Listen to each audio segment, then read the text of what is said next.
Okay. Well,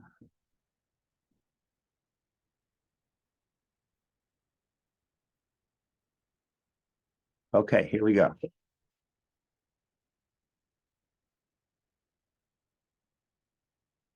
The name of the parsha Toldos means generations and is found in Genesis chapter 25.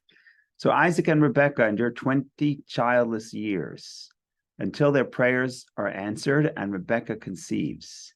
She experiences a difficult pregnancy as the children struggle inside her. God tells her that there are two nations in your womb and that the younger will prevail over the older. Esau, I'm just going to call him Esau because that's the Hebrew and it's a little bit easier for me.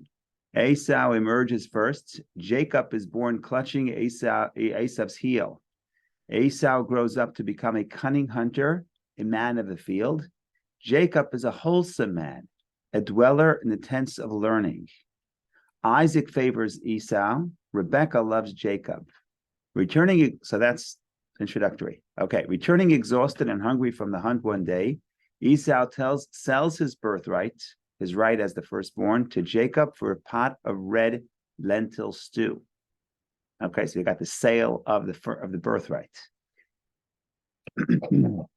Then, of course, there's a famine, so Isaac has to travel. In Gerar, in the land of the Philistines, Isaac presents Rebekah as his sister out of fear that he will be killed by someone coveting her beauty. He farms the land, reopens the wells dug by his father Abraham, and digs a series of his own wells. Over the first two, there is strife with the Philistines, but the waters of the third well are enjoyed in tranquility. Esau marries two Hittite women. Isaac grows old and blind, and now the drama begins. Isaac grows old and blind and expresses his desire to bless Esau before he dies. While Esau goes off to hunt for his father's favorite food, Rebekah dresses Jacob in Esau's clothes, covers his arms and neck with goat skins to stimulate the feel of his hairier brother, prepares a similar dish, and sends Jacob to his father. So now Rebekah, the mother, orchestrates that Jacob, the younger brother, should steal the blessings from the older brother.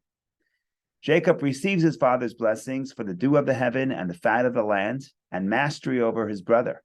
When Esau returns and the deception is revealed, all Isaac can do for his weeping son is to predict that he will live by his sword, and that when Jacob falters, the younger brother will forfeit his supremacy over the elder. Jacob leaves home for Haran to flee Esau's wrath and to find a wife in the family of his mother's brother Laban. Esau marries a third wife, Machalat, the daughter of Ishmael. That's the conclusion. A lot of drama. It's also a very difficult story morally, because, again, the style of the Torah, or as we discussed this often, the style of the Torah is the Torah tells us the events, but the Torah doesn't explicitly tell you its opinion of those events. In other words, the moral judgment, who was right and who was wrong in the story. Is somebody right? Is somebody wrong? How much percentage is this person right or wrong? That's left for the reader. So it's not at all clear. So there's certainly a morally problematic story here, and the story of deception, and the story of taking a blessing from somebody else.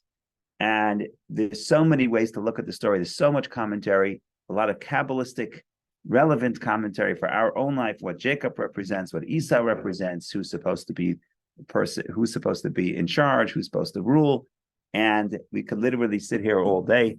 So we have to start somewhere. Okay, so that's the good news. The good news is we have to start.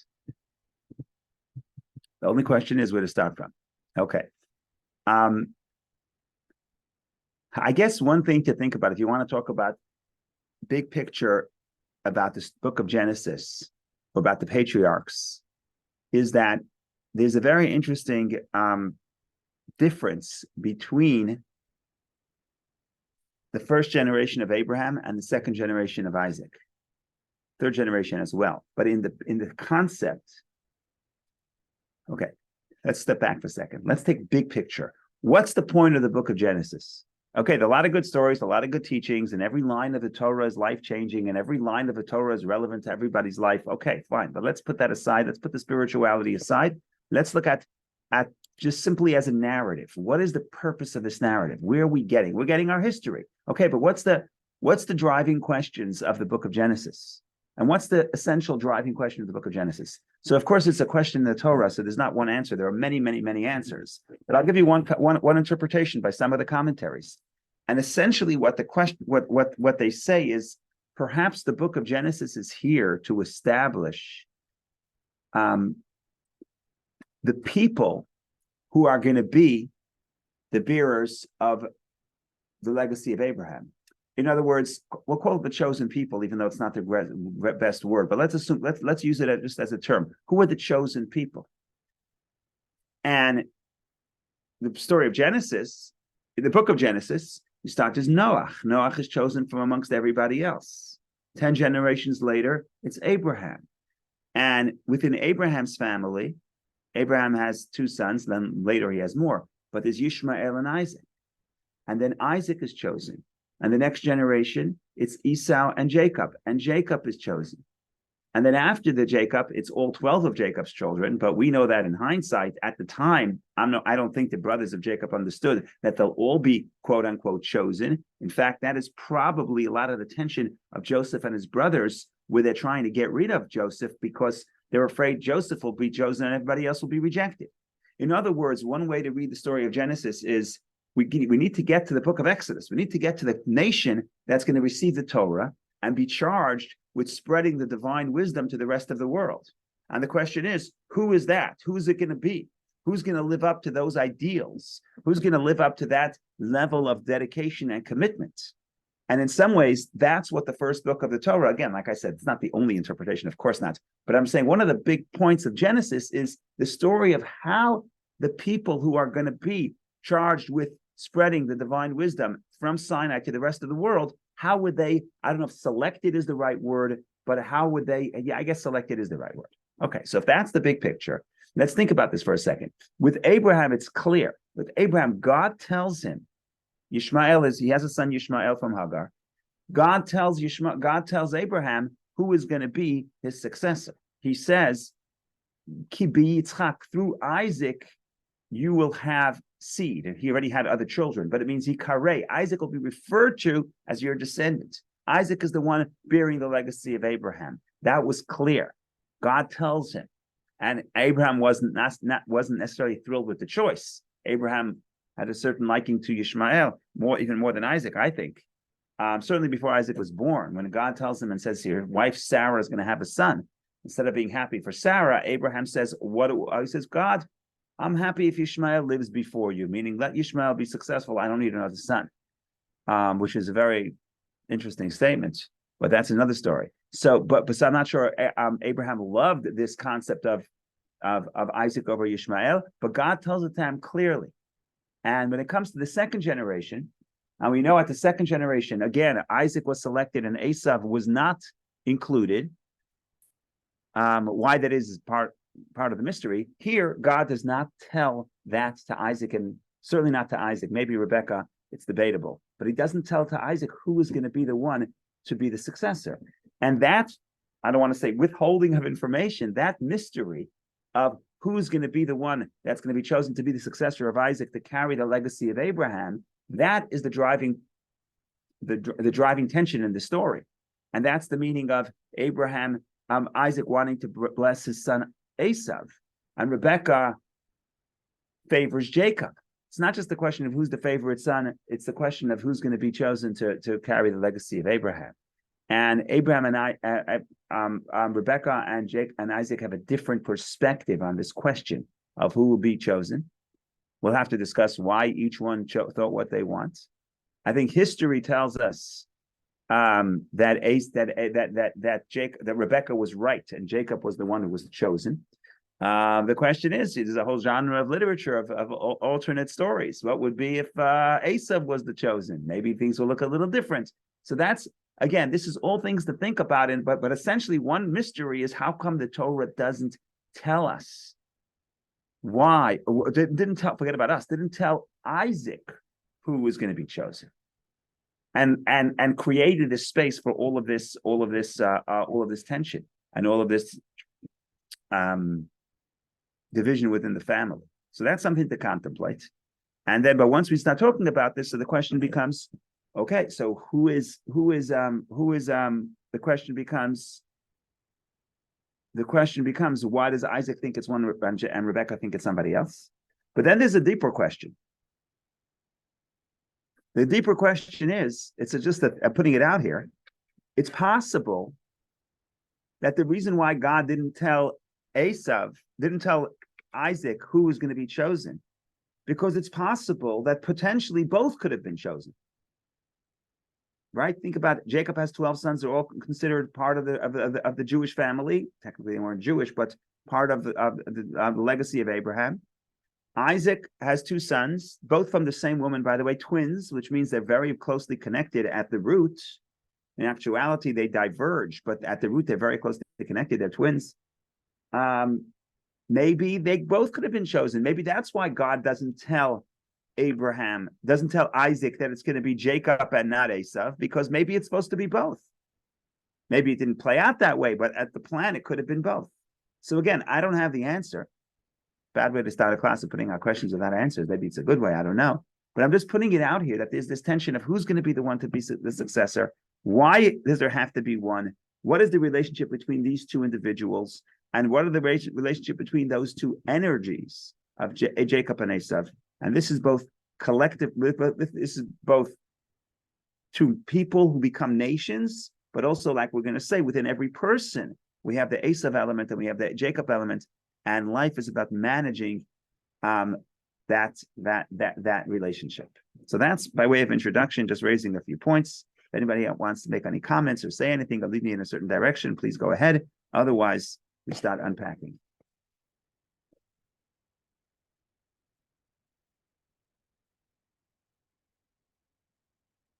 I have a question not related to what you just said, but to a shiur that I was listening to today. And they were saying where it says Anochi Esav, it could be interpreted as I and Esav. And Anochi Esav bechorecha. I and Esav. It's certainly not I think that's a stretch, because sometimes I know it's a little stretch. I mean, at least it's referring to when Jacob presents himself to Esav, to his father, and he says, essentially what he says is a lie. He says, I am Esav, your firstborn. And that's a very interesting scene. We can get to that scene. So he says the lie. So it brings up the question, how could our great-grandfather Jacob just utter a lie just like that? So there's a whole genre of commentary that try to whiten the lie or soften the lie. And one way to soften the lie is Rashi's way. Rashi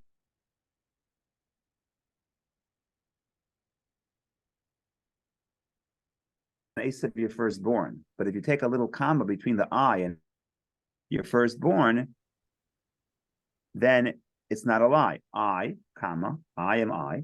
Esav is your firstborn. So that's an example of Rashi's interpretation to try to whiten the lie and soften the lie. So Elisa is saying that, well, maybe he says I and Esav. It could, like I said, it's not that convincing, but I see why people would want to say that because, like I said, there's a whole genre of interpretations trying to soften the lie because it's a morally problematic story. right. Other ways of, go ahead. So I just couldn't, because the rabbi said it was a Chabad shiur, and the rabbi said it works in Hebrew to interpret it that way, and I just can't see where it is in the Hebrew. I don't see how it works in Hebrew. Sometimes you could say that in Hebrew, not every sentence has to be fully spelled out. Like Rashi says, mikra chaser. Sometimes a sentence could be missing connecting words. Much more common in biblical Hebrew, or certainly in poetic Hebrew, than in spoken English or spoken Hebrew, right? So if you open up the prayer book and you get certainly to the heavy poetry, like the Slichot, you're going to have sentences that are just missing some connecting words. So you could say when you speak formally and poetically in Hebrew, you don't have to really spell everything out. That would be the best I can do defending that interpretation. Thank you. Okay. Fine. I want to open up with, I mentioned by saying that Isaac was not told who was going to be chosen, but Rebecca may have been told, depending on how you read the verses. So, because Rebecca went to the prophet, Rebecca had a problem. She had a difficult pregnancy. She went to the prophet, and the prophet gave her some insight. The only question is what exactly the prophet told her. I don't know. So let's look at what Rebecca says. We look at the words of the prophet to Rebecca. And one way to read the story is in that sense, and that sentence actually captures everything we need to know about the future tension between Isaac and Jacob, etc. So let's start with there. Let's start there. So I think you have the screen on the thing. They pray. Isaac prays for Rebecca, for his wife. That's in verse 21. She conceives. Verse 22. And the children struggle within her. And she said, if it be so, why am I like this? Rashi says it means, oh, I didn't know pregnancy is so difficult. Had I known, why was I praying? She's praying for 20 years, right? So she's like, I don't know if this is a great idea. So she goes, Vatelech, and she went to inquire of the Lord. Rashi says she goes to the prophet. Who is the prophets? The study house of Shem and Aver. These are the descendants of Shem, the son of Noach.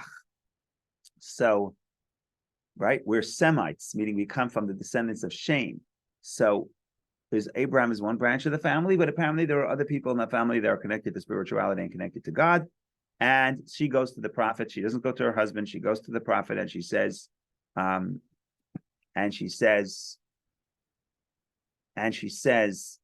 inquire what's going on. So this is the message that God tells her through the prophets. One verse, 23. It's a cryptic verse, but it's a verse, and maybe it carries some interesting information.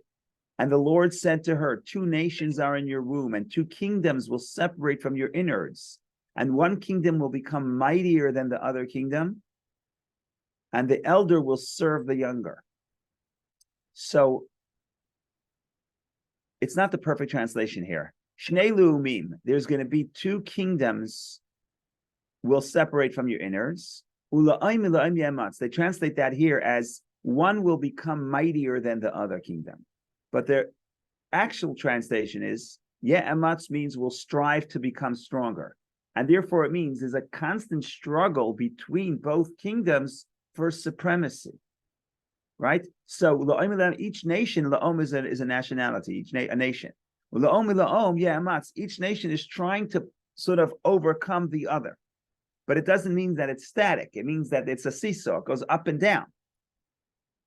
And then we have almost like a contradiction. The final statement is, and the elder will serve the younger. Now, it's not the only way to read it. You could read it. Some commentaries say you could read it. Virav, the greater one, the big one, will serve the younger one. But it could also mean the elder one will be served by the younger one. It's not the common interpretation, but let's assume it's saying the elder one will serve the younger. So let's assume that she knows that there's going to be 2 nations. There's going to be tension between the 2. Ultimately, the older one serves the younger one. So now she has a certain amount of information that her husband does not have. That could be informs her choice to think that Jacob should be the one who will be blessed, not Esau. So that could be part of it. But I want to just focus on these words. V'rav yavod tza'ir, the older one will serve the younger one. And maybe this can explain everything, explain Isaac's perspective and Rebecca's perspective, put it into all one frame instead of starting with all the details. So if you think about it, Esau represents success and strength in the material physical world. What do we know about it? He's a cunning hunter. He's a successful hunter. Now, in the ancient world, you're a hunter means you're strong, meaning first of all, you can feed your family. So it also means you could defend your tribe. And in general, you become it's physical might and physical strength. What is Jacob? We're going to read later, or we read it. Maybe read it in the nutshell. It says, verse 27, the youth grew up, and Esau was a man who understood hunting, a man of the field, whereas Jacob was an innocent man dwelling in tents. It's not clear what dwelling in tents means, but Rashi says it's the tents of Torah, it's a tents of study. So here you have a practical person who's in the practical world. He's a hunter. He could protect you. He could protect the tribe. He could support the tribe. And that's one brother. And the other brother is a guy who's sitting in the tents. He's sitting and he's studying. He's with the world of ideas. He's in the abstract. And they're very different. Now, which one is important? Both are important. You need physical might. You need success in the physical sciences, in the physical world. But you also, if you want to be that, if you want to have meaning in your life, or you see yourself as someone who's supposed to bring holiness and godliness into the world, you need to be plugged into the world of ideas. You have to be into the tents of study. You have to be involved in wisdom, in spirituality, in things that are more abstract. So the first one, the older son, is very powerful and very mighty in the physical sense. And the second one, the younger one, doesn't have those qualities, but he does have the quality of the ideas of abstraction, of the thinking about the untangible, thinking about what is beyond the eye, and in general, more spiritually inclined. And these are twin brothers. We could talk about why they're twins in a minute, but they're very closely related. But these are two twin brothers. Now, there is always going to be a certain tension between the two, because the mighty, the one successful in the physical world, and the one seeking success in the physical world, is much more focused on the concrete, on the right now, on the tangible. And the person who's involved in ideas, in spirituality and ideas, by definition, the physical has to be less important to them, because if the physical would be more important, they would be pursuing the physical. So there's always some tension whenever you get to a crossroads and say, what do I do? How do I invest my time? What is valuable to me? There's always going to be some tension between the perspective of the hunter, meaning the one who's successful in the physical sense, and the one who's sitting in the tents who's looking about abstract spiritual ideas. And there's going to be a tension. Now the question is, who's the leader? So we'll put Isaac aside for a second. We'll get to Isaac in a second. But look at what Rebecca is told. Let's assume this is the meaning of what she's told. She's told there's a tension between the two. Each one is trying to overpower. But then she's told, ultimately, the end of the story is going to be that the elder one is going to serve the younger one. Now, what does serve mean? Serve doesn't mean, just to placate the ego of the younger one, that everybody should say, wow, you're so great. That's not what serve means. What Rebecca is being told, and this is a very powerful idea, that the physical success and the physical might of the older one is only meaningful if it's serving a higher purpose. Okay, so we have two drives in ourselves. We have a drive to transcend. We have a drive to become more spiritual, which means more giving. Then we have the desire, like Esav, to be more successful in the physical sense. So we had the bar mitzvah this week, and my father-in-law spoke, and he said Esav represents the power. He comes in the scene that he comes in, and he's tired from the field, and he says, "Give me the soup." That's Esav. Give me. In other words, the physical sense, the physical perspective wants to amass wealth, wants to amass assets. That's what the physical sense wants. That's what Esav wants. To be successful in the physical sense, you have to amass assets. To be successful in the spiritual sense, in a way, you have to be transcendent. Transcendent is almost the opposite. It's giving. It's actually unloading yourself of material assets, in a way, transcending the self and caring for others. So there's going to be a tension between those two perspectives every day of the week and every minute of your life. If you voice both those perspectives, what the transcendent wants and what the physical wants is completely different. Now, what's the goal? In other words, what's the ultimate? What's the end of the story? So is the conflict ever going to end? So that's a good question. But the point here is the amassing of the physical success is only valuable, is only meaningful, it's only purposeful if the physical success is serving a higher value. That's the meaning of the elder one will serve the younger one. So then monetary success and physical success and success in your hunting, whatever you're trying to achieve, is meaningful if you have a higher purpose. So in some sense, Yaakov and Esav, that's why they're twins. Think about the previous generation when you had Esav and Yishmael. We have two separate people, two separate mothers, two separate identities. And we choose one sort of drifts away. But Yaakov and Esav, they're much more closely related. They are twins in the sense that even though on the surface they could conflict, and many times they conflict because they're very different worlds, but the goal is to have both of them in harmony. And the harmony, the only way the physical and the spiritual could be in harmony is if the physical is serving the spiritual. In other words, I amass the success, I amass the wealth, but the wealth is not a means for itself, it's a means for a higher purpose. And that's the meaning of the older one serves the younger one. And once you understand that, now we could shift to say Esav and Jacob. I'm sorry, Isaac and Rebekah.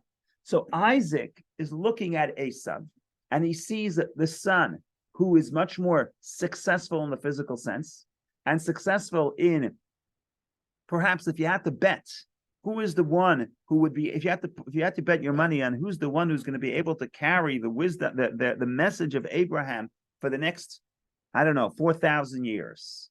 So are you going to bet on somebody who is in the world of ideas but cannot succeed in this world? Or should you bet on Esav? Esav is a guy who's physically successful. He has might, and he'll be able to succeed and survive.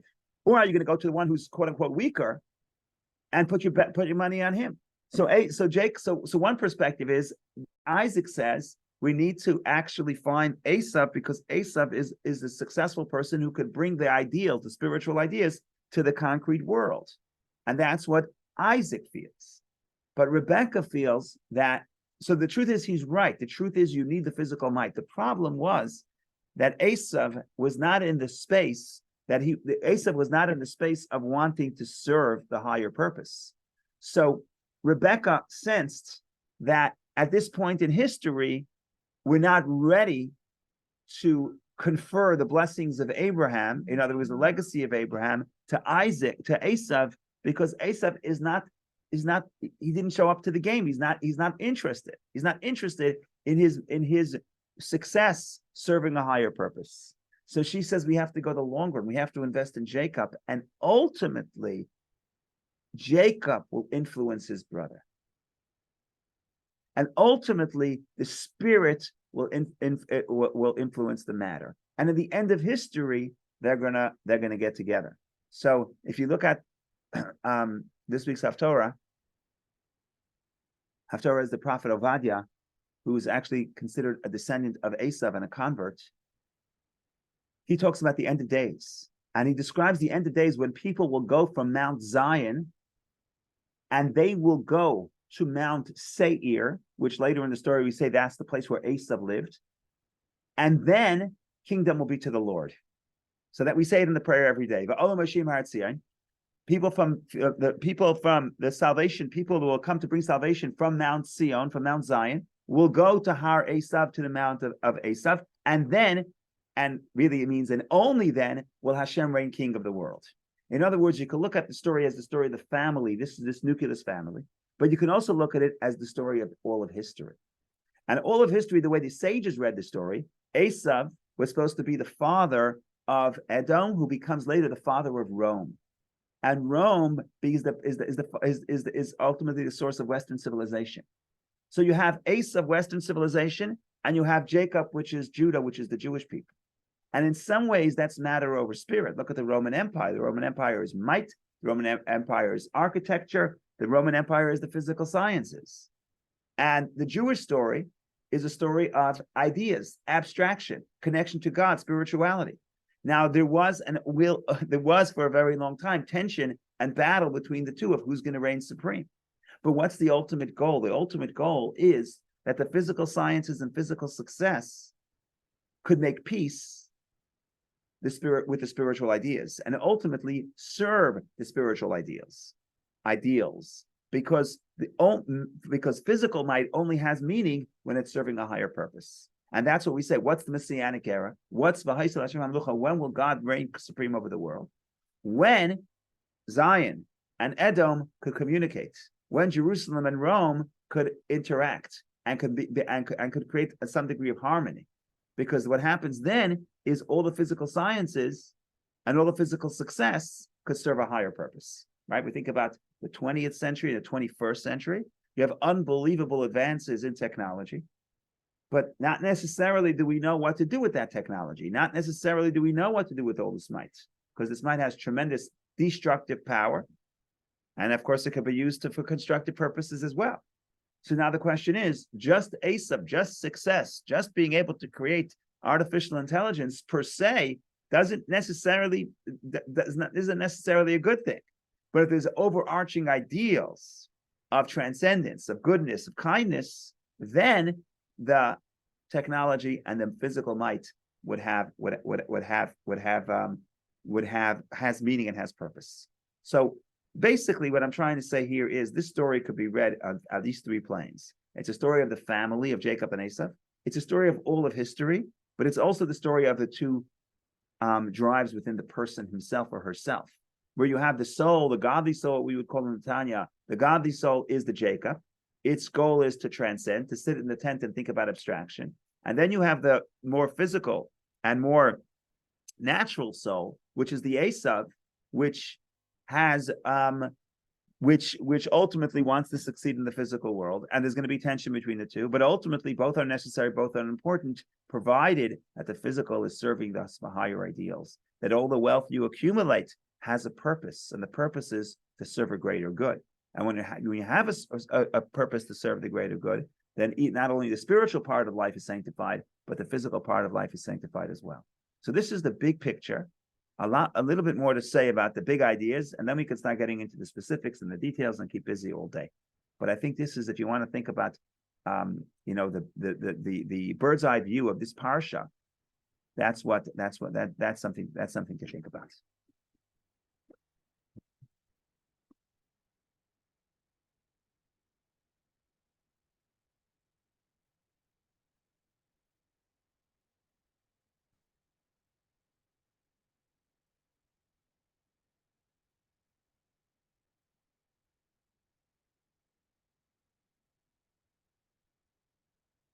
Okay.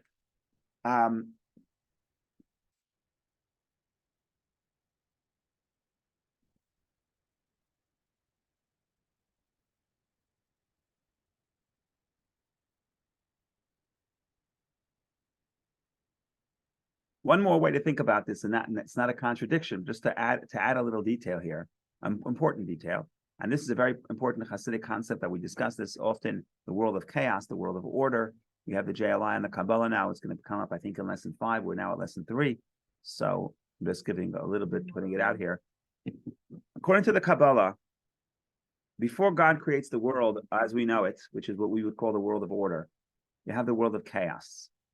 And the world of chaos, it sounds a little scary, but the world of chaos is actually intense holiness, much more intense than the holiness that we know in this world. The problem with the world of chaos, with the intense holiness, is that intense holiness can also create intense chaos. And therefore, in this world, we also have intense chaos. And what Jacob is able to see, and I'm going to translate what I mean this in a second. Isaac loves Esav, not because he doesn't understand the value of spirituality. But when Isaac, of course, Isaac was the most spiritual of the prophets, probably, arguably. Isaac loves Esav because Isaac sees that Esav has more potential than Jacob. So if you have two children in the class, and one kid is very studious and listens to the teacher all the time, and the other kid can't sit straight because he has too much energy. So which one do you favor? So if you're the teacher and your goal is to get in the class and out of the class in one piece, yeah, you'd rather have everyone in the class sitting and listening. You'd rather have a bunch of Jacobs, okay? But if you're thinking about who has more potential to change the world, you probably would say the kid who can sit straight probably has more potential than the kid who's just sitting there thinking about the ideas that you're teaching. Because the way it works in this world is that chaotic energy is not very good in a classroom setting, but that same chaotic energy maybe will make the kid rebel, but that rebellious energy actually has tremendous power to transform the world to the good if you know how to channel it. So Jacob is looking to Esav and he's saying, you have this unbelievable energy. How can we help you, bless you, and help you channel it to the spiritual purpose? And I'm going to show you a verse or two of the way he does it. It's actually very profound and very beautiful. But before we even do that, let's look at ourselves. Let's look at yourself. Let's look at ourselves because we're going to turn inward. Esav and Jacob in the world of Kabbalah is the world of order and the world of chaos. And just to simplify things, it's not exactly true, but to simplify things, the world of order and the world of chaos could be understood to be the mind and the heart, the intelligence and emotion. Now, Order is the world of intelligence, because intelligence is supposed to tell you how to live and what makes sense and what's constructive and what's destructive, what you should do, what you should pursue, what you shouldn't. And it's not supposed to be affected by immediate gratification, right? It's supposed to be able to tell you this is a bad investment, this is a good investment. Eating the chocolate cake will make you feel good right now, but it's not a good idea for you. So this is something that the mind will tell you. The mind is order. The problem with order is it's order, but order also, because it breaks things down and organizes things, order lacks passion. It lacks the energy to be able to create a revolution, because sometimes you say, should I achieve this great goal? The order would tell you, you're crazy, you're never going to succeed. So now you have what ultimately, if you follow the heart, if you follow the emotion, so emotion on one hand could be very destructive, because emotions could pull you all sorts of directions, even self-destructive ones. Certainly negative emotions can. On the other hand, the purpose is not to destroy all emotion, to kill and slay all emotion. Not that it's possible, but that's not the purpose. The purpose is to channel the emotion, because emotion is chaotic energy, but it's also energy that, if directed with the mind, could lead to the right place. So ultimately, the purpose is to have the mind channel the heart, the world of order to direct the world of chaos. An old metaphor that I used to give is what happens if you have a engine without a steering wheel, or a steering wheel without an engine. So you can have a beautiful car and it's got a steering wheel and you know exactly where to go, but if you don't have an engine, you can't pull out of the driveway. Now you can have an engine that's very powerful, that I don't know anything about engines, but let's say you can get you from 0 to 80 in half a second. It's a wonderful engine. But if you don't have a steering wheel, you're going to go crashing right into the wall. Right? So you tell your kids, follow your heart. I always laugh as a joke to get a few smiles. I say that's actually the worst advice you can ever tell your kids, because follow your heart means, oh, I wake up in the morning, I want to rob a bank, so I should go rob a bank. Right? What does it mean, follow your heart? What you really should be saying, follow your heart, provided the mind is saying, okay, this is okay. Right? So you want to follow the heart, but you have to be directed by the mind. And again, that challenge of balance, mind and heart, is essentially making peace between Jacob and Esau. But again, who has more power and more energy? In some sense, the heart is far more powerful. The destructive heart, the heart, that emotion that could be destructive and is much more chaotic, has much more energy than the world of order. And what Jacob wants to do, and therefore what Isaac wants to do, he sees his son. And there are different interpretations how Esau tricked his father to make him more pious than to make it appear more pious than he was. That's probably not the whole story. The more likely story is that this father has two sons, one who sits and studies all day, and the other one who can't sit straight and is running around hunting. But the father understands something very profound, that the one who is much more difficult, quote unquote, actually has much more potential to do good, and therefore we have to channel him in the right direction. Now, the story of Esau as a person does not necessarily play out the way the father wanted to, because he's not ready to be transformed. And the transformation takes some time, and it's going to happen a little bit in 2 weeks from now. We're going to read it in 2 weeks, but they actually took 22 years till there was some reunion between these two brothers after the story of the stealing of the blessings. And ultimately, the tension goes on, and ultimately, every person within their life makes the peace between the mind and the heart, and balance between the mind and the heart. And ultimately, at the end of the day, the Messianic era is the time where there's peace between the physical success and the spiritual ideal. Because the physical, so we can't go away too far from what the prophet tells Rebecca, V'rav Yavot Sa'ir, the older one, the more powerful, serves the younger, meaning it has to serve a higher ideal. I'm just going to read one verse, and I think this may be it for today, unless anybody has questions or comments. I'm going to read one verse that is very, very powerful and interesting and related to what we were saying before. And that is that Jacob gets old. You have the description of Jacob becoming old. And he calls his son, and he tells his son, I want to bless you. Okay, what's wrong with that? Bless your son. What's the problem? She says, no. You have to go and get me food before I can bless you, which is very strange. Imagine you call your son. It's not his deathbed. He didn't die till many years later, but he thought he's getting old. So he says, I imagine you say, I want to call my son. I want to bless you, son, but I'm not going to bless you unless you go to Greenwich and Delancey and buy me a deli sandwich. That's essentially what happened, which is crazy. That's what we're coming to. If you want to bless your son and you say, you can't bless me, and I can't bless you till you get me lunch. It's crazy. Now, it also created this great debacle because while Esau went to go hunting for the food, Rebecca prepared a dish and gave it to Jacob, and that's how they were able to get ahead of Esau and steal the blessings. So why does he need a meat sandwich, a pastrami sandwich, to be able to bless his son?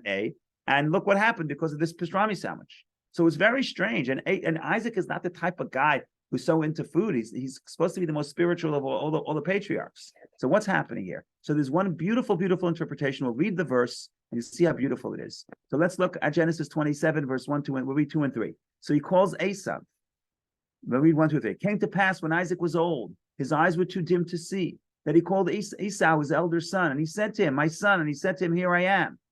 And he said, behold, now I have grown old. I do not know the day of my death. So now sharpen your implements, your sword, and take your bow, and go forth to the field and hunt game for me. Make for me tasty foods as I like, and bring them to me, and I will eat, in order that my soul will bless you before I die. So strange. Your soul needs a pastrami sandwich before it can bless. It's weird. But here's where the English fails and the Hebrew helps us. Literally, sharpen your implements. Hebrew, ve'atan. Now, sa nakel yecha. Sa could be sharpen, but a much more common word for sa is lift up. Raise up your implements. Raise up your sword. Raise up your bow and arrow. And this is very profound. What is he telling his son? His son likes to hunt. Hunt could be a very self-centered activity. What Jacob is telling, what Isaac is telling his son, learn to use your skill to help others. That's raise up your tools, raise up your desires, not stop hunting. Hunt, but use it to bring your father food. And then you'll see that it's actually more pleasurable. Sometimes more pleasurable to give someone else a sandwich than to eat the sandwich yourself. So he's trying to show his son, if you want to be worthy of the blessing, you have to be able to use your skill for a higher purpose. And that's what happens. And it doesn't end up happening, but that's why Isaac wants to bless Esau, because he realizes that Esau has a higher potential, but he also wants to help him tap into that potential. Eventually, it doesn't fully happen. Like we said, it's going to take what he wanted to achieve right then is going to take another 3,500, 4,000 years, almost 4,000 years. But ultimately, that's the story. That's where humanity is reconnecting, where the physical is actually used for a higher purpose to connect to the spiritual. So that's the story in short, ladies and gentlemen. We just went to big ideas. We didn't really get specific. A lot more to say. Comments, questions, welcome. Otherwise, we'll continue this story. Well, next week we continue to the next story. We continue this story, God willing, in good health next year, same time, same place. See you then. Looking forward in good health, God willing. Thank you. Thank you. I have another technical question. Yeah. Yes. So there seem to be these two different interpretations of whether it's on the day he's dying or whether it's years later. Well, I don't know that it's two interpretations. I think that if you do the math, he lived for many years later. It's because if you do the math, it talks about Rashi helps us do the math. So